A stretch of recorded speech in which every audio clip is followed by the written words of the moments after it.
सत्य, ठळक व निर्भीड, सक्षम न्यूज। गुड्डापुरात कर्जबाजारी शेतकऱ्याची आत्महत्या। जत तालुक्यातील गुड्डापूर येथे बँक व खासगी सावकारीस कंटाळून शेतकऱ्याने राहत्या शेतातील घराशेजारील झाडास गळफास घेतल्याची दुर्दैवी घटना घडली। ही घटना पहाटे 6 वाजण्याच्या सुमारास उघडकीस आली। आत्महत्या केलेल्या शेतकऱ्याचे नाव सुखदेव मणगेनी बिराजदार, वय वर्ष 52 असे असून काल रात्री त्यांनी आत्महत्या केली असावी असा अंदाज वर्तविला जात आहे।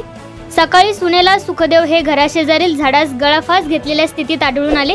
सुखदेव बिराजदार यांनी सोसायटी, बँक व सावकारी कर्जातून दुग्ध व्यवसायाच्या उद्देशाने जर्सी गायी खरेदी केल्या होत्या, पण त्या सर्व आजाराने मेल्याने मोठे नुकसान झाले होते। सध्या ते मोलमजुरी करून आपल्या कुटुंबाचा उदरनिर्वाह करीत होते। सुखदेव हे कर्जात बुडाले होते।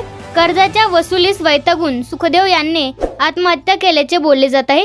सुखदेव बिराजदार यांच्या पश्चात वृद्ध आई, मुलगी, मुलगा व सून असा परिवार आहे। घटनेची नोंद जत पोलीस ठाण्यात झाली आहे। अधिक तपास जत पोलीस करीत आहेत।